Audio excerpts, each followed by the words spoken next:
What's going on, everyone? I'm Chris Baker. And I'm Ty Backer. Welcome to episode 118 of Behind the Tool Belt with TC Backer Construction.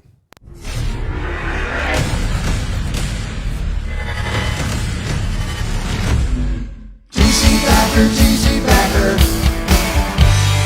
Roofing, siding, windows, gutters, solar. Roofing, siding, windows, gutters, solar. TC Backer. TC Backer.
Everyone for tuning in.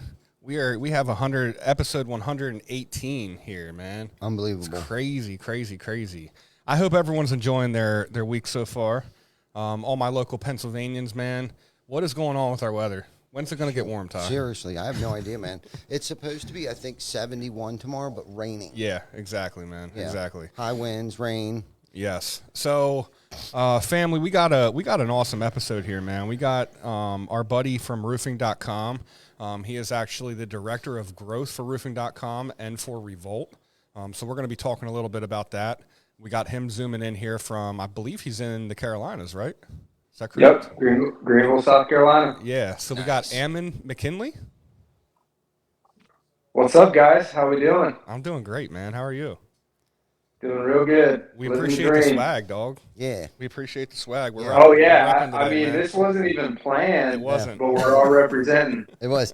I pulled up next to Chris, and he had that shirt on. I was like, damn, is that going to be corny or not? I was like, screw it. It's too late to run home now and change my shirt. So. Yeah, and I almost didn't wear my shirt, so I would have been the roofing.com guy, not wearing the roofing.com shirt. That's right. We'll have to get you a TC Backer shirt, man. Yeah, just so I need one. It wasn't planned. It definitely was not planned. No. But we like to represent, man. We like to bring people on. This show is not about us. It's about our guests when we have a guest on. Obviously, anyone that's been following us for these 118 episodes, we do some episodes where it's just me and Ty on here, and we will talk about TC Backer stuff and the stuff that we do. But, nothing gets our juices flowing more than having good guys on here like Ammon here and, all of our past guests. So when we get guests on, we try to rep as much as we can, and they're doing great stuff.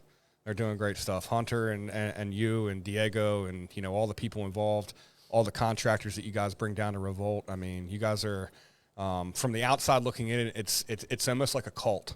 You know what I mean? And I don't say that in a negative way. I say that in a way of, when you have a cult, you have a group of people that believe all in the same thing, and the outsiders looking in may not understand, you know what I mean, until you're actually in there and involved in it. But all the resources that you guys provide for free, the Facebook groups and always helping out, the events that you guys put together, I got nothing but great things to say. So Absolutely, man. Yeah, so why don't you tell us a little bit, like you're the director of growth, roofing.com and Fueled. So give us the breakdown on all three of those different companies, or what is it? Yeah, so I'll start with Fueled because that's the shortest one. Fueled is a local mastermind here in Greenville that we started, and it almost runs itself at this point because we started it to be member led for local companies and entrepreneurs to connect and collaborate and not be like a BNI where you get a slap on the wrist if you don't come to the meetings and don't bring people. It's not about that. The local mastermind and the idea of a mastermind is for for people to learn and grow together and to collaborate and have good training and stuff like that. So that's what we've been providing with Fueled. It's been really awesome. And at first, the whole first year, I mean, I was running the show, driving everything, going to every event.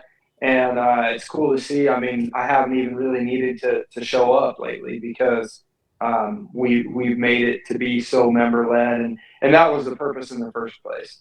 So awesome. you know, now with moving over to the roofing.com team, working on that, director of growth. What does that title entail? I oversee a lot of the sales and marketing stuff, and the way I describe it internally is like the glue between marketing and sales, because as companies grow, marketing and sales tend to go like this. Mm-hmm. Like if you ever talk to any big corporations, marketing hates sales and sales hates marketing. And my goal is for that never to happen. We're all on the same team. And, you know, if marketing's not getting the right leads, we need to have a conversation about it. That needs to come to me. I need to talk to marketing. If sales isn't following up with the leads quickly enough, I need to talk to sales. And, you know, so it's really like blending the two. And then obviously brand strategy. How do we position RoofCon better? How do we position Revolt better? How do we, you know, strategically think of different things we can do in the industry? And we've got a couple new things that'll be coming out in the next 12 months or so. But as of right now, I mean, we're pushing hard for RoofCon and Revolt. Those are kind of the two big things we're working on right now. Yeah. How often do you guys do the Revolt tour getaways? The retreats. Mm-hmm. So Ty's coming to the best one ever, the Dominican Republic in June. That's a member retreat. Mm-hmm. So we're doing 2 member retreats this year for people who have paid to join Revolt. And we don't have any more free retreats planned this year, but we typically plan them like 2 months ahead of time. So we'll probably do realistically 2 to 3 more this year, maybe more, maybe less, depending on how things go. Gotcha. And real quick, just for the viewers that don't really know about that, what exactly is a free Revolt retreat? That's a good question, man. I hate to put you on the spot, Ty, but I would love to hear, since you just came to one, Yeah. I would love to hear That's a really good idea. your opinion on that. Like, what is a free retreat? Free retreat. I got to sleep in till about 5:30. That's right. Yeah. It's vacation, man. Yeah, it was vacation. Yeah. No, what it And you was. stay up until 1 talking Yeah, to people. right. Yeah. So that's why I slept until 5:30 instead of getting up at 4 Good o'clock. 4 hours, man. Right. Exactly. That's all I need. No, I mean, shoo-wee, there was a lot. There was a lot, and it actually took me a couple days afterwards to digest it. So, first and foremost, the best thing that I got out of it was the networking with like-minded entrepreneurs in the roofing industry, and some that actually weren't even in the roofing industry, but still like-minded. Those that were there to want to self-improve. Grow their business, scale their business, and then we had the breakout sessions where you guys went through and showed us different strategies and actually gave me a totally different mindset on how to look at things. Like Hunter had mentioned some things that I don't necessarily want to mention right now, just because I felt like they were golden nuggets and I'm going to hold on to them and spread them within our regime here. But I mean, just a lot of good stuff. We exercised early in the morning. We got to play football, which was a great team building skill. We went to the cemetery and we did our I always forget it. Not the eulogy, but the when we went to the cemetery. That was the eulogy. Yeah, the eulogy. Okay, I did. I had it right. Okay, I Yeah. couldn't think of it there for a minute, but we did that, and that really opened my eyes to okay, what are people going to say about me? Okay, and what I put on there was things that I don't do, that I would like to do, that I would like it to be my legacy, is how I looked at that. So I had put some things on there that actually got me really choked up, which I'm thinking about right this second, that really made me take a look deep down inside of me about some things personally, not professionally, but personally, that I would like to change about myself. So in a nutshell, that's what it did for me. I mean, I could talk the entire show about like what I got out of it and the people that I'm still in contact with today that I had met there at the retreat. And we have been feeding off of each other along with you guys and being a part of the private chat groups and the private Facebook group and stuff like that, man. I just continuously keep getting things out of it, man. It was worth every hour that I was there and every hour that I didn't get to sleep and those hours that I did get to sleep while I was there, man. It was a great time.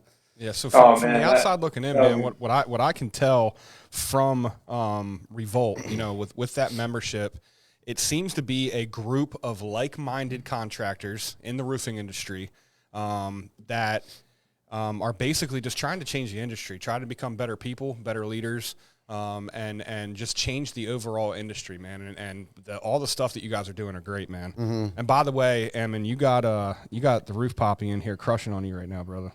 Is he? Yeah, he's saying you look really handsome. I mean, to get a compliment from Dave Taggart, I mean, Right? my life is complete. Right on. My life is complete. I can resign Right? and just be done. Show's over, folks. That's right.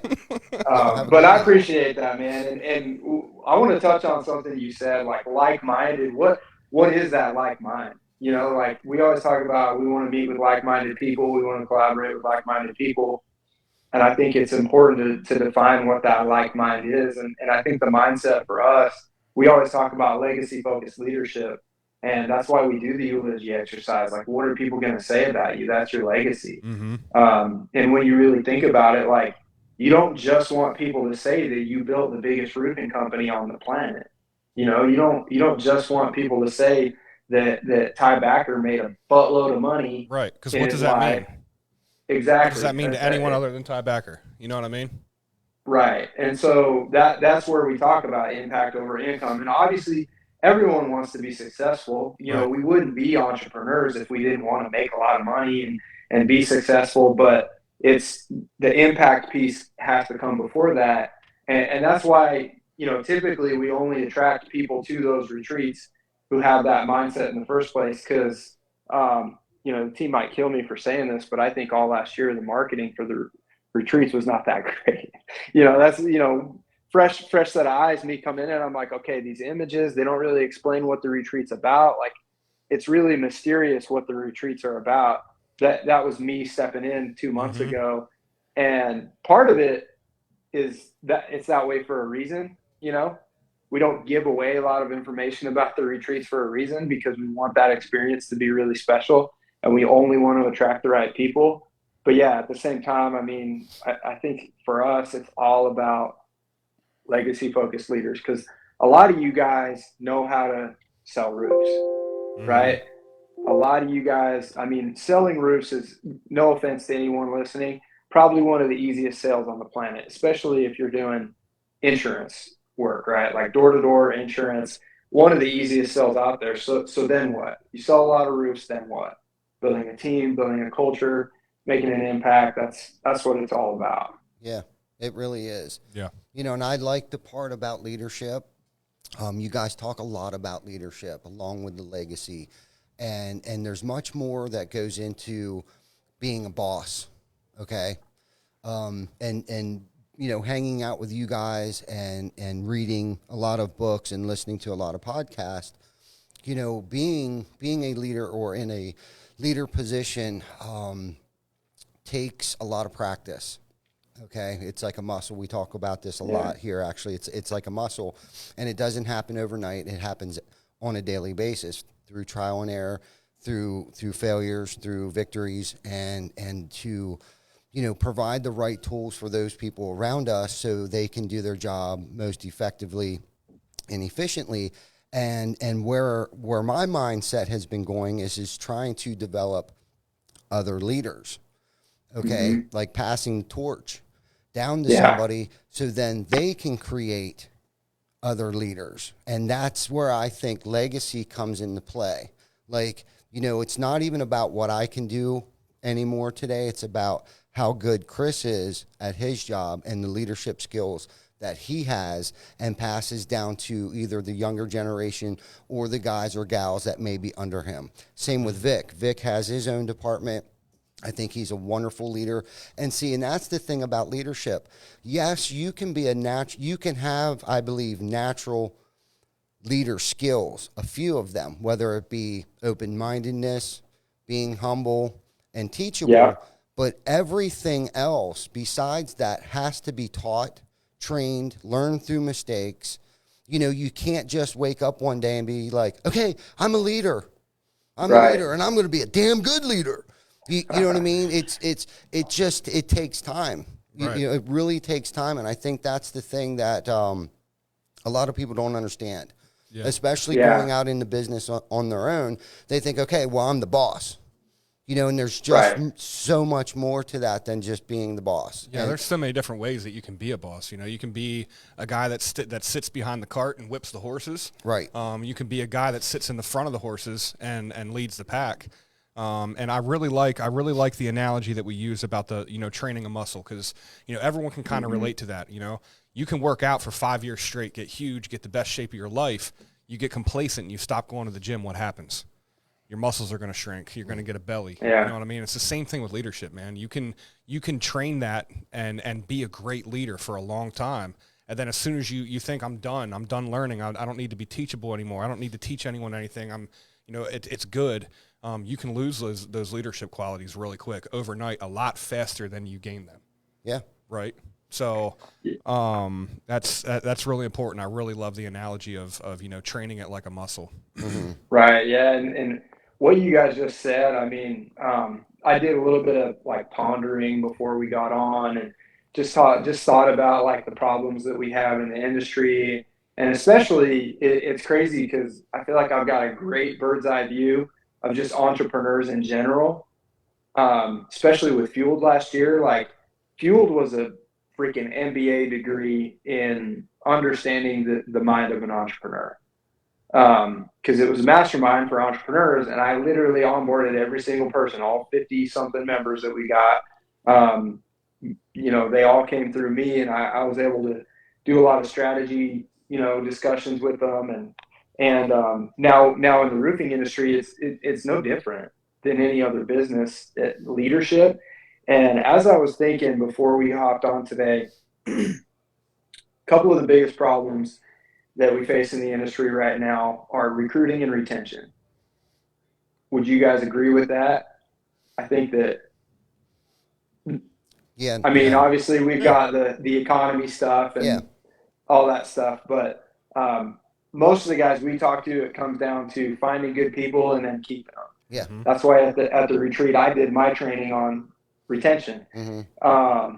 So I was thinking about it, and I think most guys are not the stigma of the roofing industry. Most roofing entrepreneurs are not the stigma of, chucking a truck, doesn't have a roofing license, doesn't know how to install a roof. Like we have a stigma out there, but I think most guys are genuinely good people with really good intentions. Mm-hmm. And just like Ty said, they have all the intangibles to be a good leader, but not necessarily the full package yet. You know what I mean? And cultures, you can be a great leader and still have a terrible company culture.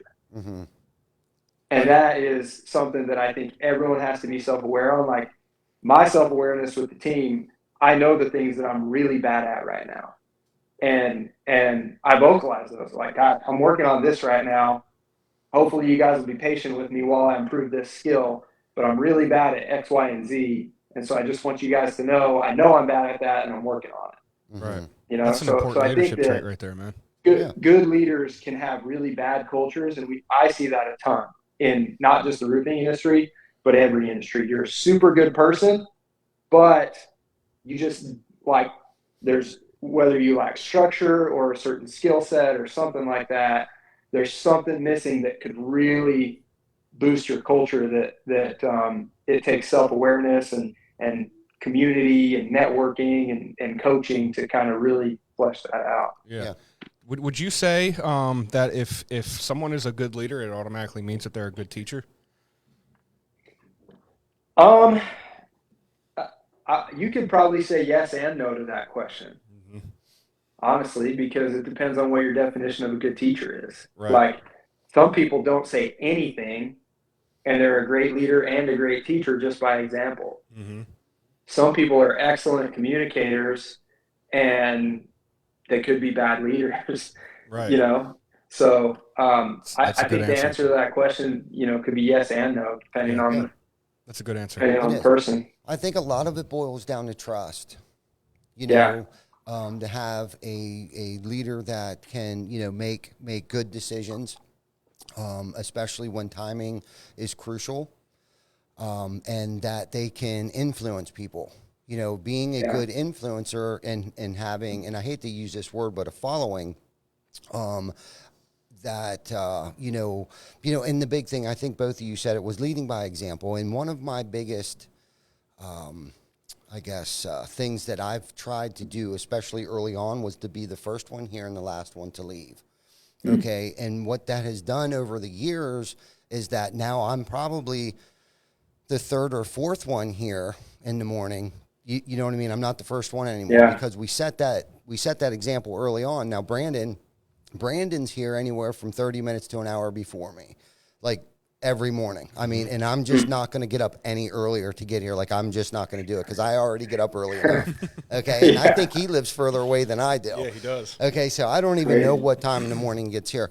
And when I just pulled in tonight, there's still people up there working up at the top shop. So, Yeah. they with it's just crazy how that worked out. Now, if I was that guy that was at home at 3:00 every day, what do you think that office would be like up there? Super complacent Exactly. and probably resentful of Right. you. Right. Exactly. So that's why we've always tried to, that's the thing, we tried to have that trickle down effect. I know Vic, a lot of mornings he's here before me. It's kind of like back and forth. Every other day I'm here before him, or he's here before me. I'm here later than he is, or, vice versa, back and forth. And that's the roles that we've chosen. That's one sacrifice that I've decided to make in my life. So then there are people that if they need to leave at 3:00, it's okay, because we're here. We're here. Right. We're keeping the ship afloat. You know what I mean? That's the sacrifice that I chose to make as a leader. You know what I mean? I understand that. I understand there's going to be times that I'm going to have to put my tool pouch back on, and I will. I'll be the first one to do it, to put my tool pouch back on and jump in the trenches and get it done when it needs to get done. And I think that's where a lot of the respect and the culture had came from, because Chris mentions it all the time. I think, what was it, like your first? My first week, I thought you went on vacation and went fishing, and you were down in Delaware hanging siding for a week. And then the next summer, I think 2 years ago, do you remember we were on that? We had that tear off with that homeowner that was kind of challenging. We had that skylight, dude. It was so hot. It was so hot, and I pull up to this job site to deliver some material, and Ty's up there, and I'm like, and he's up there like ripping stuff off and installing stuff, and I'm like, well, I guess we're installing. You know what I mean? So we sat there and we installed that skylight to make sure that it got done properly. But that's the where I get the respect for my leader. You know what I mean? Because the willingness to do that, no questions asked. And it might be wrong to think that way, but I think the construction industry is slightly different than like a corporate job. Okay. Yeah. On the production end of things, and that's where I mostly grew up in my career, was in the production end of things. Most of us roofers measure the worth of a man on how well he can swing that hammer. And I don't think that mindset will ever change. I don't care how great your culture is within your company. And at least for us, because we have 65 in-house brothers and sisters. Yeah. Okay. So that we're not a paper contractor by no means. Okay. So we actually have a service department. We have window crews. We have gutter crews. Now, don't get me wrong. We do use subcontractors, but within our corporation here, there's a lot of us that swing hammer. And I know the mindset because I came from the trenches.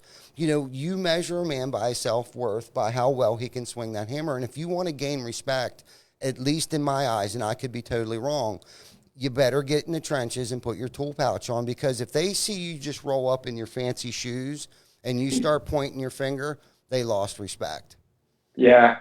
Yeah, I agree with you. I think that you have to prove that you're at least willing to get in the trenches. You know what I mean? Like, there's that humility piece to it. And yes, I was thinking about this just last week. Like, what is the leader's job? Like, Ty Backer is the leader of the company.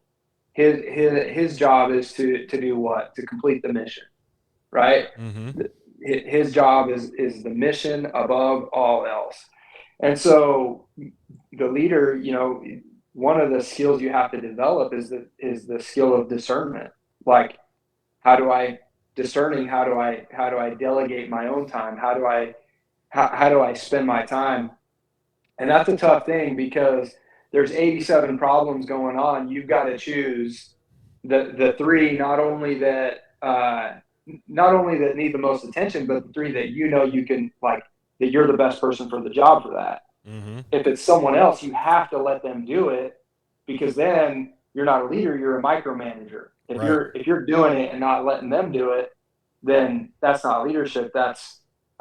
You're just, I think it might have been on your retreat, Ty, where I said that I have Superman syndrome, where I feel like I have to jump over every building. I have to save every damsel in distress. Like, I had to have a moment with myself within, even the last few weeks of, like, okay, let's think about opportunity cost. If I spend too much time doing X, Y, and Z, I am hurting the company because I'm not giving myself time for A, B, and C, which may be less valuable at a tactical level, but strategically, like, long term, we're totally gonna miss out as a company if I don't spend my time on A, B, and C and get away from X, Y, and Z.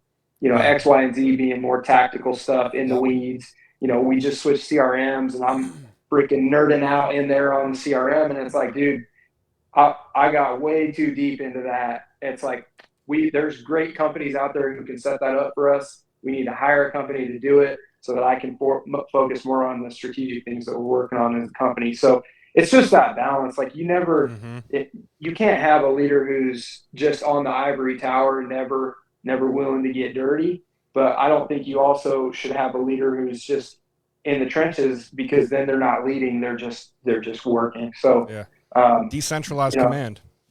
Jocko talks about it in Extreme Ownership. That's decentralized command, and being able to not only know when to hand those responsibilities off, but trust in the people that you're handing it off to, even if you know that they're going to make an error, allow them to make that error. You know what I mean? And then have a coaching moment after that. Away from the public. You don't embarrass them, obviously, in front of people. Let them make their decisions that you pay them to make.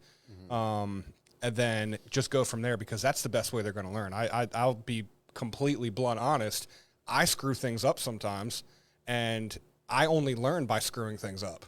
You know what I mean? If I screw something up, I'm going to be like, well, that didn't work. I'm not going to do that again. You know what I mean? But if someone's there to, it's like a toddler. If you're there to catch your toddler every time he's going to fall, what's going to happen when you're not there to catch him? It's going to be the worst thing ever, and they're not going to be ready for that. So you almost have to allow your leaders to fail sometimes, your junior leaders and the people that you put in those positions.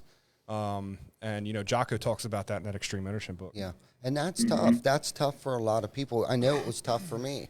I was definitely that guy that did everything. I suffered and suffer from the Superman syndrome.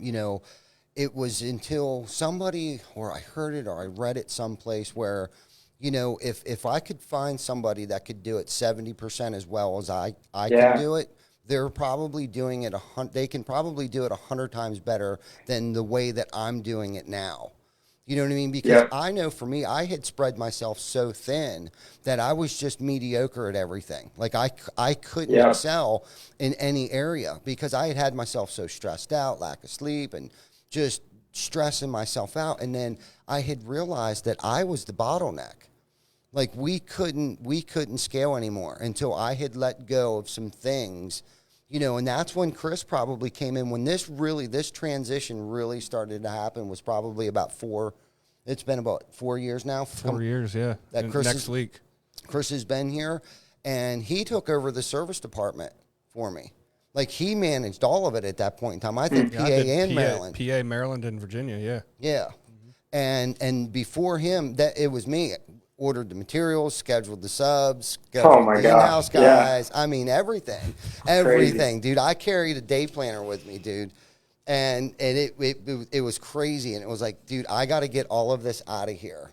Oh, I got PTSD from that, bro. Right. When I took that over, it was so bad. Yeah. Dude, just papers everywhere. You know, you're handing, you know, the thing about it, when I got it, it was, everything was paper. You know, we're on CRMs. We're all digital now. You know, everyone can do their job from anywhere. So that's when COVID hit. That's why we were so prepared. You know, we were built for this, and that we didn't even know it yet.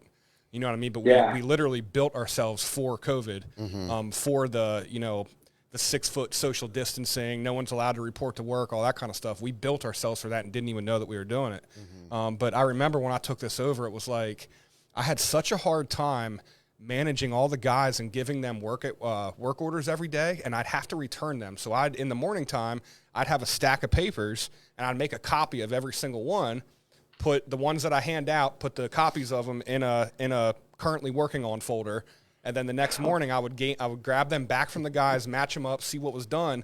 Well, dude, I'm getting stuff with like coffee spilled on it, if I even get them back. And it's like, dude, trying to manage that, it was. I was like, yo, we need to come up with something digital here, bro. Yeah. Well, I mean, Ty did that really well. He did. That was your system, Ty, and you were great at it. Absolutely. Yeah. But absolutely, just like you said, Chris came in, and it's like, dude, we could actually do this better. Right, because I actually have time to do this. You know what I mean? Where he was like, I got like 45 minutes this morning that I can do this, and then, you know, my next 45 minutes is focused on this aspect. Then I'm going to do accounts payable after that. Then I'm going to work on seeing if materials, if roofs are ready for tomorrow. Then, you know what I mean? All that stuff. And it's, you know, I came in and was able to, this is all I do all day. You know, I have time to, let's figure out what's not working here and make it better. And we didn't even know what we were getting ourselves into with that, and it's opened up so much. It has. You know, so much efficiency for the company, man. Yeah. Dude, Ty, I'm with you, man. I really struggle with letting go of like the tactical stuff. I remember, I mean, probably, I'll be honest, probably the most I have learned, almost everything I have learned about leadership, I learned when I served a 2-year mission for my church from 2013 to 2015. And the way it's organized, you have a mission president and then about 200 missionaries, and me and you go in twos, so you have companionships of 2, and me and my companion were like the assistants to the president. So you're like supposed to be the examples and the leaders of the whole mission, and we went around the whole mission doing trainings and stuff like that. And me and my companion just butted heads all day, every day. Every little decision, we could not agree on it. And, you know, I had all these excuses in my head as to like why I was right and he was wrong. You know, like he had quit taking his anxiety medication. And I'm like, well, that's it. I mean, you can't think straight because you quit taking your meds. So I'm right. Meds, man. Yeah, like I used that I didn't say that to him, but in my head, I'm like, this guy's off his rocker. So we went and met with the mission president, and, you know, I just thought my companion was just crazy. And I thought all his ideas were absolutely nuts. And I thought we should do it this way. And, you know, everything I thought my way was the right way, no matter what. And so we go to meet with the mission president. He takes my companion up into his office for about an hour and a half. And I'm just literally sitting in his living room. And I'm like, he's probably giving it to him right now, like telling him how bad of a missionary he is. Yeah, and then I'm like thinking he's gonna come out and you know, my companion's gonna apologize to me and be like, man, I've been such a jerk. And then they both come out, and he talks to us a little bit together, you know, like, hey, you know, Elder Parkinson told me what his side of the story. Why don't you tell me yours? And I'm like, well, you want to like go up to your office so we can talk in private? He's like, no, we're gonna talk right here. And so I was like, well, we just can't agree on anything. And I was honest. I was like, I just feel like some of his ideas are off the wall and kind of crazy. And he looks me right in the eyes, like staring right into my soul. And he goes, Elder McKinlay, elder is the title for a missionary. He goes, Elder McKinlay, I don't care how you get anything done. Just get it done. And it was like, in that moment, it was the how is not the most important part. Just like I said earlier, like the leader's job is to make sure the mission gets completed, right? And you have to let go. Like his message to me was just like, dude, it doesn't always have to be exactly how you think it needs to be. And I was the senior companion at that point, and it was like you're being a terrible leader by not letting your junior companion have any ideas or take any ownership or mess up a couple times. So what if he says a couple stupid things in front of 200 missionaries? Are you scared that that's going to be a reflection on you? So anyways, that was, I always remember that when I get maybe into an argument with somebody about how I think something should be done, I always remember that story. And it's like, well, take a step back, let that person have some ownership, let them come up with ideas, and chances are it's probably going to be better than what your idea was in the first place. Yeah, and you might learn something. Right. Just like my way is the paper way. This is how I've been doing it for years. Yeah. Digital is crazy, dude. You're nuts. Yeah. Why would we do that? And then look at you guys now. Right. It's like perfectly streamlined. Yeah. It worked out great, and I was so relieved too, because Chris is definitely competent. Okay, so we originally hired him to work in the office and do accounting for us. And then when I found out he actually had roofing experience along with a degree in accounting, it was like, damn, I got a smart guy and a roofer. Not that most roofers aren't smart, obviously. Look at me. What are you trying to say, Doc? Right. Dude, Liz is gonna fly up here and mess you up, man. Right. Yeah. But we got like 80 comments. Yeah. Thrashing Ty Backer right now. Probably. I'm used to it. I got broad shoulders, man.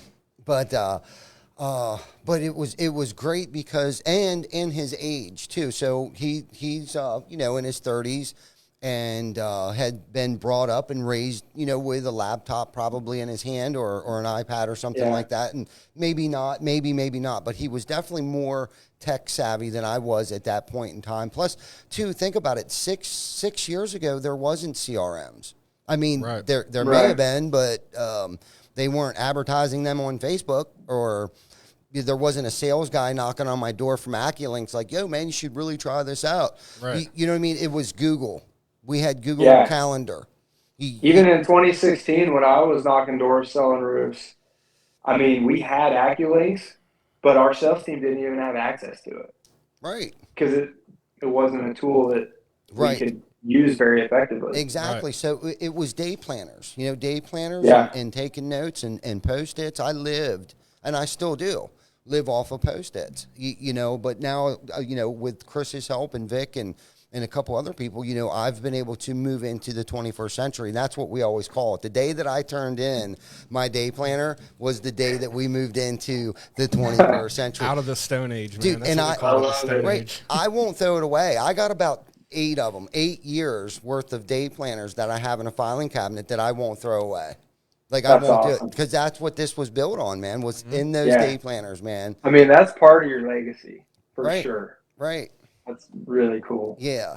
Yeah, it was fun. It is fun. I'm still having fun. Now I'm actually not getting ready, but having fun in my career today. Watching him, and watching Vic and man, Glenn and those guys just blossom and turn into awesome leaders, And like Chris says, he makes mistakes, and it's okay. It's okay. You know what I mean? It really is. Do I get upset sometimes? Of course I do. But like he said, I try not to put him on blast in front of everybody. Have I done things like that before? You bet I have. You bet I have. And then afterwards was like, but I need to do that. I need to make mistakes too sometimes. So I learn from those mistakes, and we all make mistakes. I mean, there's no doubt about it. We all make mistakes, but that's how we got to be who we are today. Yeah. Part of being a good leader is, number one, making mistakes, having the courage to put yourself in uncomfortable situations and make mistakes, and then stand in front of your people and tell them that you were wrong. Yes. You know what I mean? Like Yeah. that's a quality of a leader that I always respect, man. If someone, I don't really care if you mess it up, especially if I'll care if you mess it up and then won't admit that you messed it up. You know what I mean? Right. Like that bothers me. You know, if you don't have the humbleness to say, you know what, I screwed up, or hey, I just can't get this right. Can you help me? You know what I mean? That takes a lot for someone to say that, and I respect the hell out of people that can say that. It's tough. Yeah, to own it. Yeah, man, absolutely own it, the good and the bad. You know, Yep. and not everyone's perfect, man. I by all means am not perfect. One of my Fearless 44 video I did yesterday was all about a mess up that I had yesterday. You know, I had a moment of weakness yesterday where I fired off an email while I was pissed off, and probably got myself in a little bit of trouble with one of our customers, but you know, I was like, wait, what? Yeah. we had a conversation after the fact. Yeah. You know, but I'm not What going to did get you all, say, Chris? You know, and I saw the email and I didn't chime in. I get the pressure that he was under at that time. Like I got it. So it wasn't like I picked the phone up. You know, and what I did was I sat back to wait for a reply, and guess what? There wasn't a reply yet. There wasn't. I've been checking every hour on the hour, waiting for that reply to come in. You know, and but I fired it off at like 10 o'clock in the morning, man, and I called him at 3 o'clock when I was headed to get my son off the bus. And I think he thought I was calling for something else, and I was calling him to talk about the email. Like, hey, man, I might have screwed up a little bit, you know, and that was, you know, that's one of those times that I had to admit, like, look, you were wrong. I wasn't wrong in defending my company and my guys, but I was wrong in the words that I chose to use in an emotional state. You know what I mean? I fired off an email and I said things while I was feeling emotion. And one of my biggest pet peeves is making emotional decisions. You know, let that shit rest for a second. Right, but you owned it before Ty had to hear about it on the back end. Absolutely. Like, hey man, Yeah. just so you know, I made this mistake. And as a leader within the company, you know, Ty's gonna notice that, and he's obviously, I mean, maybe the email was written poorly or whatever, but the fact that you owned it before he had to hear about the nightmare after the fact, Right. that's going to give, like Ty said earlier, it's all about trust. Right. He's going to trust you now to own up to your mistakes and have that integrity. And so how much more willing do you think your leader is going to be to give you leadership of other people within the company, right? Exactly. To elevate you to lead more people, because he knows you're always, even if you make a mistake, you're going to do the right thing and try to fix it before, or rather than just like trying to sweep it under the rug. Right. You know, Absolutely. that's a huge quality to own up to your and stuff. you know, one of the things that myself and some of the other leaders of our company talk about all the time, it's like, you know, when number one, if something goes down, I mean, there's a lot of things that happen in our day-to-day activities within the company that Ty doesn't know about. You know what I mean? We're paid to make decisions, to keep things moving, and usually we only have to bring him in if like something, you know, if we really need advice. If I run into a situation sometimes that I've never come across, with his experience, I might say, hey, you know, what do you think about this? Have you ever dealt with this? Blah, blah, blah. But, you know, one of our golden rules is if we're going to come to him with a problem, we're already going to have a suggestion for a solution. You know what I mean? Like let's not just say, hey, this is messed up. You know what I mean? Hey, I messed this up. This is what we're thinking to fix it. This is what we did. This is the actions that we had, or the plan that's in place to fix this. Or, hey, this happened and this is how we fixed it. Yeah. You know what I mean? Right. Like sometimes it's already fixed. I don't remember the last time you guys came to me with a problem without having the solution. Right. See, that to me, Ty, shows that you've dramatically improved your Superman syndrome. Because I think Superman, Superwomen, whatever, they create a culture where they have to solve every problem. Right. And so Chris may be a really good problem solver, but if you don't empower him with that expectation, he's going to come to you with the problems because you created that expectation within your own company that I'm the guy who solves all the problems. Yeah. Nobody else gets to solve problems. And then what's funny is people like that, they then go and complain about how nobody in the company ever solves any problems. Right. You know what I mean? Yeah, and like, I'm guilty of that. Yeah, I mean, me too. I'm saying that from experience. It's Yeah. like, man, like I wish somebody else would take some initiative. And it's like, well, dude, you don't let us. You take all the initiative for us. Yeah, you take it all for us. There's no Nope. initiative left. Nope, I did it. I've Yeah. said them. I said those same words where it was like, why doesn't anybody make a decision around here? Yeah. Well, because I designed it that way. Yeah. You know what Yeah. that reminds me of, Ty? Did you watch Brewer's video the other morning? We have a local guy here he's part of like a national mastermind. He's really big in real estate. He's one of our local trailblazers when it comes to, leadership and, running people. You know what I mean? His people skills and stuff. And every morning on his commute to work, usually every morning, he does like a little segment about, he'll just have like a random talk. And his topic the other day, it caught my attention. It was two entrepreneurs. Stop hiring smart people and then telling them what to do. You know what I mean? Yeah. Like why? You're hiring these people for their intelligence. It's like if you don't know how to do accounting and you hire somebody that knows how to do accounting and then you tell them how you want them to do it, like what sense does that make? It doesn't make any sense because you're hiring them because you don't know how to do this. So stop telling them what to do all the time. Let them show you something of their skills. Allow them to take the initiative sometimes. Absolutely. Yeah, I saw that in the marketing industry because I worked in the marketing industry for a number of years. It's like, as an agency, we create this beautiful website for the client and we send it to them and it's like perfectly optimized, super good looking website. And they're like, this is crap. I don't want it, and then I had one, man, I still remember her name. I'm not going to say it online, but she was so like, by the end of the day, her website looked like a rainbow. Like there was so many different color schemes and everything in it. And she's like, I love it. It's beautiful. And I was like, my pride, I had to validate myself. I sent that website compared to the one that I built her before to like eight different people. And I was like, hey, which one of these websites do you guys like better? And literally mine had all 8 votes, but that's just, that's just the perception, right? Like it's all about what that person perceives as valuable. So Perception anyways, is power, man. Perception is power. Oh, hell yes. For sure. Yeah, man. So I'm going to ask you the golden question, Ammon. give it to me. We ask this question to every one of our guests. So being in the industry and being a relatively successful person, man, what motivates you to not only get up and show up to work every day, but perform at a high level? Man, that's such a good question. I literally was thinking about that today. I try to come up with new answers for it, but it really ties back.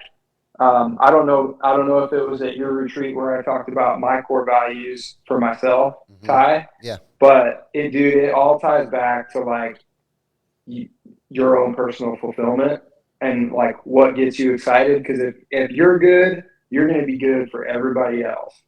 And so for me, like my core values, not the values I want to project onto other people, like this is what Ammon is like, but the actual things that I value more than anything in life, it's real simple: fun, success, and relationships. Fun. Like fun is number one for me, Yeah. dude. Like if I'm not having fun, I am freaking out. Like, and it doesn't take much for me to have fun. Right. I can make any situation pretty fun. Mm-hmm.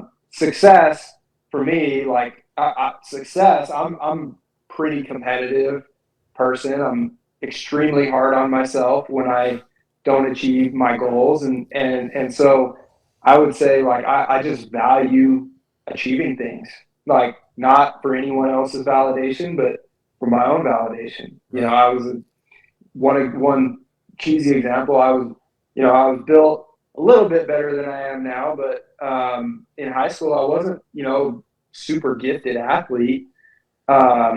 But my sight was I want to be state champion and all-state running back. Those were my 2 goals, and didn't get to be a state champion, but I did become all-state running back. Awesome. And comparatively, like there were a lot better athletes that I beat out for that all-state position just because that was what I set my sights on. Mm-hmm. and I worked my freaking butt off to get there. I will Work beats one, beats talent every day, yeah, bro. Yep. I'll Work beats 1,000% say that nobody in that state worked harder than me that year. You know, those 2 years, my junior and senior year of high school, and then relationships. Like, I just love people, Yeah. and you know, communication. That's why I love sales and marketing. But just connecting with people. That's why I immediately jive with Hunter and Revolt and Fuel and all this stuff that he does, because he brings people together, Mm-hmm. and that really is what it's all about. Like, humans are tribal. We need tribes, and sure, man. I think, especially with the pandemic, man, like that in-person connection, it's like people don't even know how to do it anymore. It's so Right. weird. People cannot like carry a conversation anymore, and it's pretty sad. So fun, success, and relationships. I mean, that's what drives me. If I have those three things, I could be in the roofing industry. I could be selling energy drinks. Like, if I have those three things, man, I'm good. Right on. I have this awesome saying that I like to say, man. And you probably live by this. If you love what you do, you never work a day in your life. Yeah. You know, Yeah, I mean, and you can have fun doing shitty stuff. I mean, I remember when I was in the field doing commercial work, man, one of my favorite jobs, we spent about a week and a half straight, 90, 95 degrees on the roof, tearing pitch off. And if anyone's ever torn pitch off, man, yeah. that sucks. I mean, Yeah. you're peeling your skin off your body at the end of the day from the chemical burns and stuff. But dude, I had such a blast just because of the people that I was with. You know, we were doing the shittiest work that I've ever done in my life. Yeah. But you know, I was having fun. You know what I mean? While we were all there doing shitty work, and we knew it was shitty work, but we made the best out of it. Yep. Yeah. You go home happy because Yeah, man. those relationships, right? Right. We were on a rate job too, though, so that definitely helped a little bit. But I'm sure. Yeah. So So you had a little bit of success in there too. Right. yes, sir. All right. Yes, sir. There you go. Big success. So what advice would you give to somebody that's trying to establish their own core values? Oh man, that's a good question. I mean, the real simple cookie cutter answer. I don't know if you could find it. If you looked up Jack Canfield core values exercise, it's been years since I did it, but it was a Jack Canfield exercise where literally he gives you a sheet of a ton of like different core values, and you circle as many as jive with you, and you try to narrow it down to like 3 to 5. Mm-hmm. And I mean, that's really simple, because you sit there, and I think it's the questions you ask yourself, not necessarily the values themselves, but the questions you ask yourself to get there. Because I personally believe most people, when they say their core values, it's more of a sales pitch than anything. Like, people are trying to project their core values to prove themselves to other people, right? Like, our core values are honesty and trustworthiness, and it's like, okay, that should be a given, you know. Like, most human beings should know that those are the right things to do. Let's go a layer deeper. Like, what do you value in your life? What is the top 3 things in your life that you can't live without? Those are your core values, not some principle that you want to project as a sales pitch. That's what I believe. That's what I found most meaningful, is to actually ask myself, okay, what could I absolutely not live without? Like, what's non-negotiable in my life? Mm-hmm. And that's what my core values are. Right on. That's good info. Yeah, man. that is, That's man. good info. That is great. So, okay, so you've been on this, I don't know, self-improvement, mission or journey for quite some time. What triggered that? Like, did something drastic happen in your life? Were you overweight and you were just tired of it? Or what happened? Like, what put you on this journey? I mean, I don't know. It's my dad, honestly, is my dad is just, he was the hardest worker on the entire planet. Like, he ran a business, had a pizza shop. He rodeoed on the weekends. I mean, literally, he would run a business 12 hours a day, and then pick me up and take me to football practice, coach my football team, come home, feed the animals, read scriptures with the family, go to sleep, wake up at 4 a.m., do it all over again. And then on Saturdays, we'd be up at 6 a.m.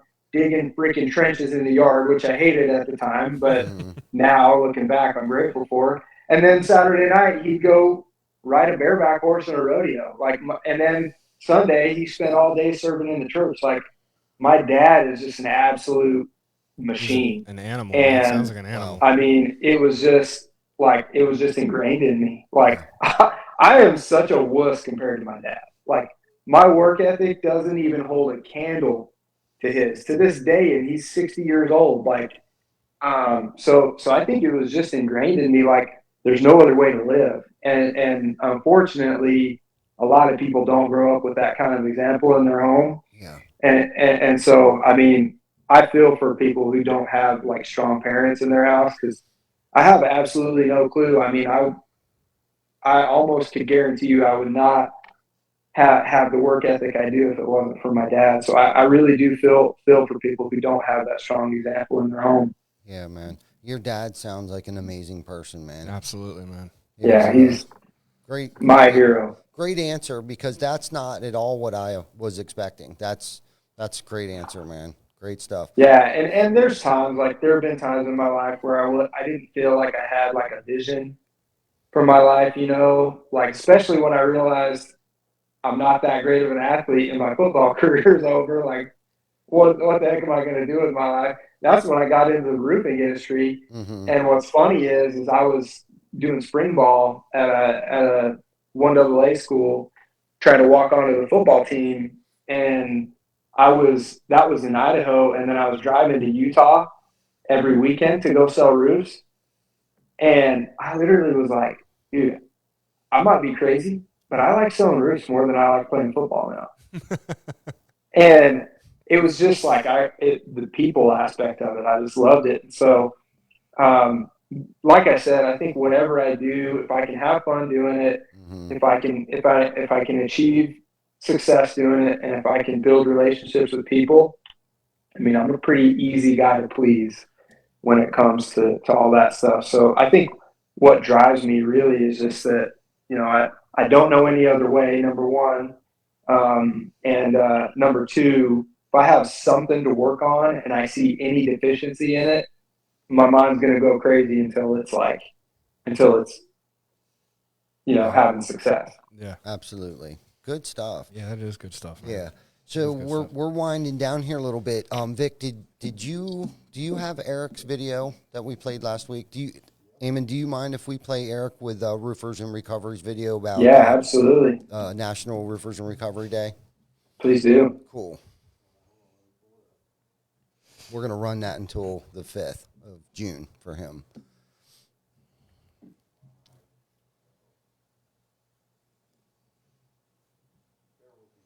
No problem, You're brother. good, man. Yeah. You're good. Plenty of time, dude. You're Plenty good. of time. So what's while Vic's getting ready here, man? What's the deal with RoofCon this year?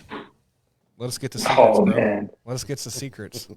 Oh, See some man, I breaking wish I stuff. could tell you. We're going to announce one of the headline speakers pretty soon. One of It's you gonna dang be roofing.com so guys cool. on our show is going to give us some damn secrets. Mm-hmm. Oh, man. This next one, it's crazy that this is the year this person's speaking, because he was literally my childhood hero. Like, boy. other than my dad, Mm-hmm. this Yeah. guy, it might sound cheesy and corny when we announce the name, but this guy was like my hero. And knowing that I'm going to get to meet him this year is like, I'm Giddy probably eight. like, I'm not like a fanboy kind of guy, but I might faint. Like, Yeah. I've never, Wow. just somebody I looked up to all through high school. So you guys will be excited when we announce the headline speaker. It should be within the next 3 weeks or so. Cool. Very Nice. exciting. I Nice. can't wait. Let me guess. Is it Chuck Norris? What's up, everybody? Eric Obrecht here with Roofers in Recovery. We wanted to let you know about National Roofers in Recovery Day. It's on June 3rd, and here's what we're asking. We want to get 150 contractors throughout the entire country to decide and agree on June 3rd to build a roof in honor of National Roofers in Recovery Day. And so here's the thing. We are not asking you to donate the entire cost of the job. Okay. Yeah. No stress. Yeah, we didn't get the video. We got the audio. It just came on by itself. Oh, did it? Okay. Cool. Well, we'll catch up with that next week. If not, maybe we'll play it through the week. Yeah, we'll touch on it here real briefly. So basically, what they're doing, Roofers in Recovery, is a national organization that focuses on trying to get people in the roofing industry the help they need with addiction, and stuff of that nature. So, National Roofers in Recovery Day is what date, Ty? June 5th. June 5th. And basically June 3rd. June 3rd. I'm sorry. On June 3rd, they're asking contractors around the country to do one roof that day, and they're not asking you to donate all the proceeds from that roof. They're telling you pay your subs, pay your supplier, just the profit that you make on that job that day, donate to Roofers in Recovery. And if they can get 50 contractors from around the nation to do that on that day, they will be able to send, 50 roofers? Yeah, I think to so. treatment? They're trying to get 150 Holy roofing cow. contractors. Yeah, Yeah. so they can send 50 different 150 contractors to send 50 people. Mm-hmm. And I really liked, we had Bubba on last week. He sits on the board at Roofers in Recovery, and I really liked the angle that he put on that. He was one of those guys that got help. And his goal now is to make generational impact, make generational change. And, if we have 50 guys in the industry, in our industry, that are able to be helped, that now have the mindset to make generational change and generational impact, be a better man, be a better leader, be a better father, be a better friend.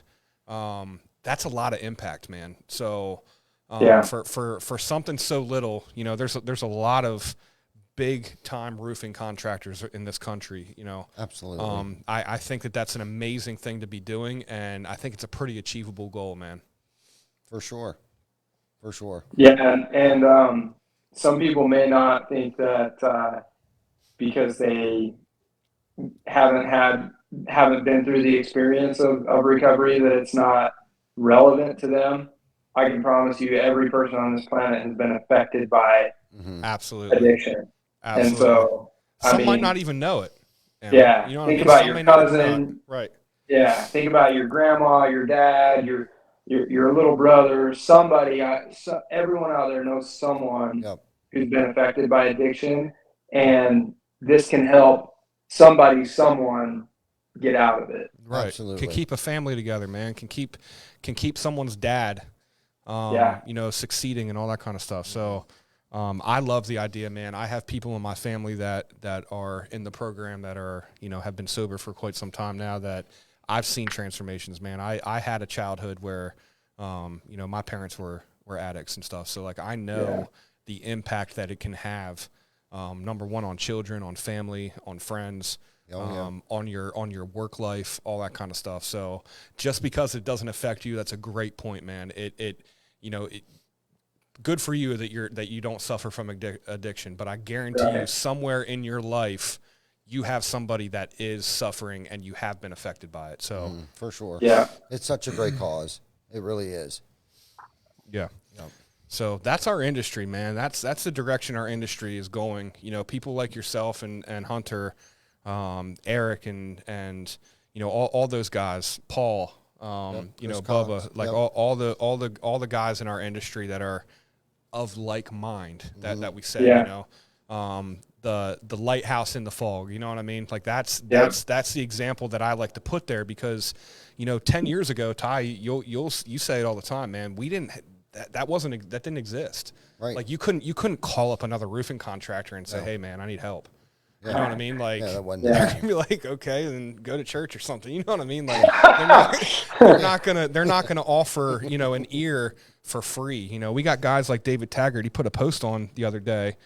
Shout out to you, man. Like, he even said, like, I will never take money to go talk to people. Like, I want to make sure that no one has to go through all the bullshit that I went through to get myself in a position to succeed. I just want to see everyone win without having to go through all the hardships that I went through.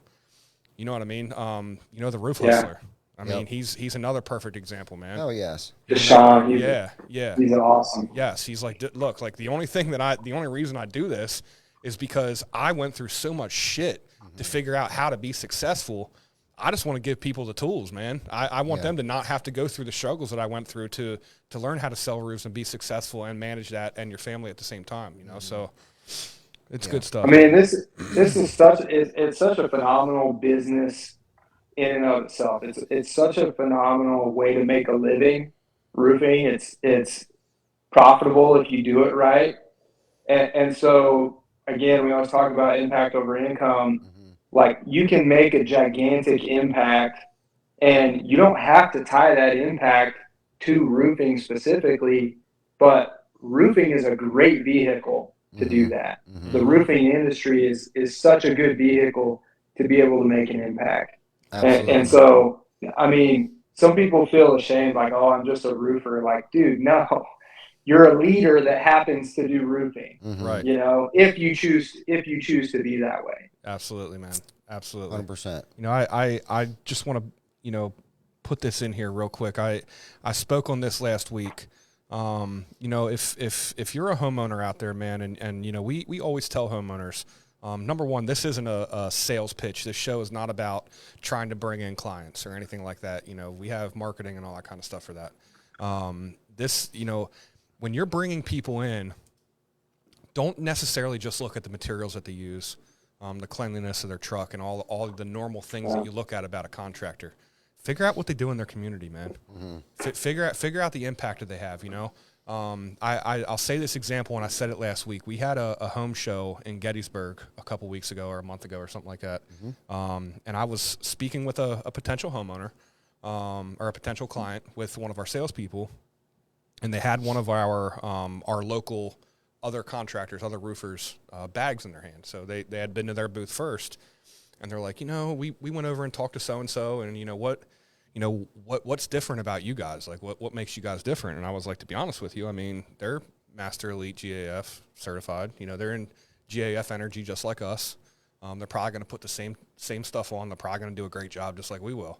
But what they don't do, they don't do the 21 turkey salute where they feed 600 people on Thanksgiving Eve.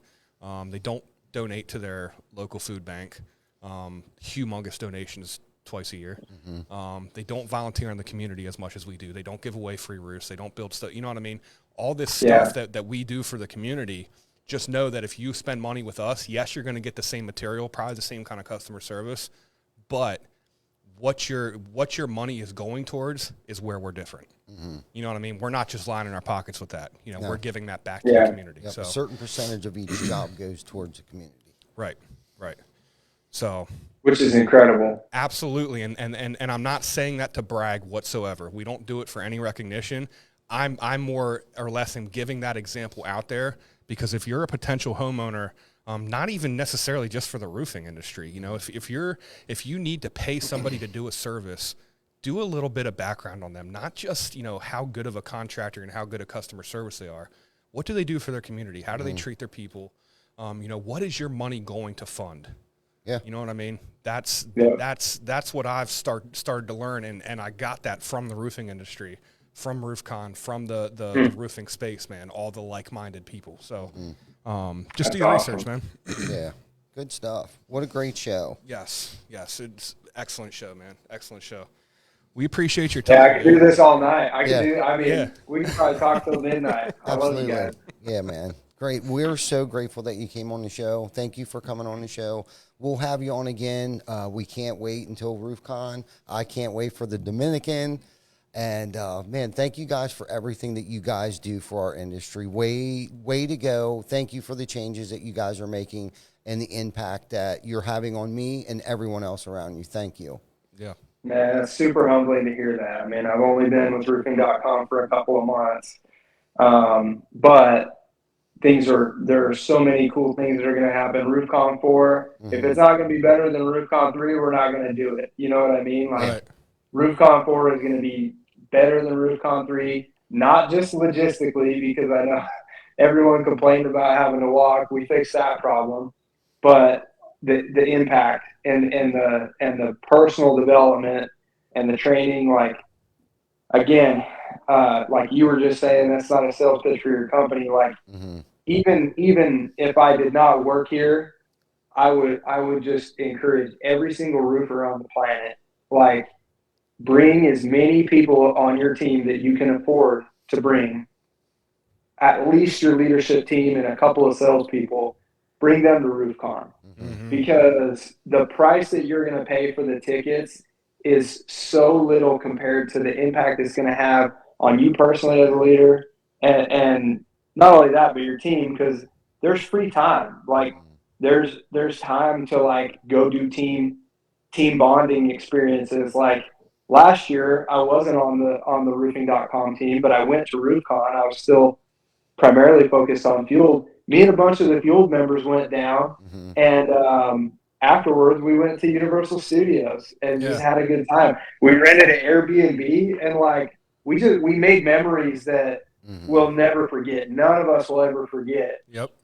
You know, those memories of like hanging out in the Airbnb, those conversations we had. You know, it sets the tone for the RoofCon will set the tone for the conversations you have that evening. And it'll be some of the best personal development you ever have, the conversations you have just with your team after listening to the speakers. So I hope that didn't sound too much like a sales pitch. No, not at all, dude. But maybe the people that haven't been to really, RoofCon, but we've been to RoofCon and we know what you mean. Yeah. Yeah. And that's the thing. The conference isn't about selling you anything either. That's what's cool about it. It's definitely all about improvement. You know, whether it be, you know, personally, professionally, whatever. It's all around about improvement. The speakers that you guys had last year were just phenomenal. We came home high from it and continued to stay high from it for months. I mean, months. It was the only thing that we talked about. Like, hey, remember when so-and-so said this, or who said that? Or, you know, we were just, you know, we were jacked up like the entire weekend, and came home jacked up, and it was just cool. And we're really, and it was a good team building experience as well too. Absolutely. You know, we brought the significant others, and they got to bond, as well as, you know, Baker, myself, Vic, and Glenn got to bond as well. It was good, all around good, and I know the significant others got just as much out of it as we did. Yeah, for sure, man. Yeah, it was good. I'm really looking forward to this year, man.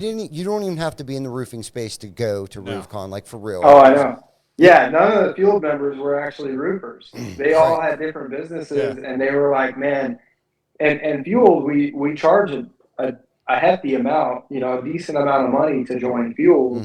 And they were like, man, just going to RoofCon was worth the price of my Fueled membership. Absolutely. So yeah, and they're not even in the industry. Right. So good stuff, man. I think this year, man, you know, we may be driving a U-Haul truck with the studio down there.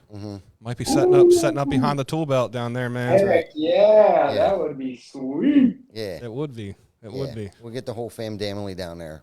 Yeah, dude. For sure. Awesome, man. Well, thank you guys so much for having me on. Thank you very much, man. Keep being great, brother. Yeah. We're watching everything that you guys are doing over there, man. Keep being great.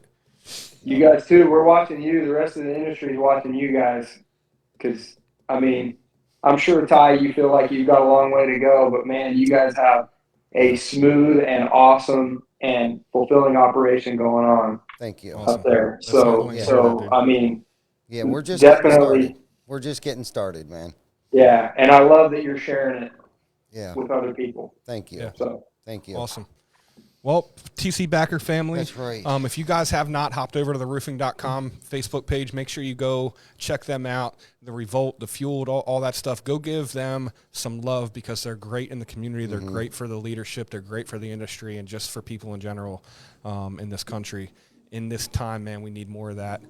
Make sure you guys give them a holler. Go check out roofing.com too, man. It's a great website. There's all kinds of great resources on there. Make sure you guys check out the Roofers in Recovery Facebook page for all details on that. If anyone wants to make donations, the links are attached to that. You know, you don't have to necessarily participate in Roofers in Recovery Day to make an impact. They take donations year round, and it really goes to help a lot of people. So absolutely, we appreciate you guys for constantly tuning in.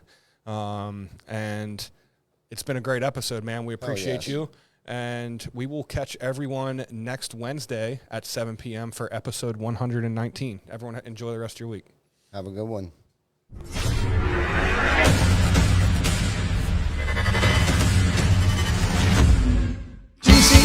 TC Packer,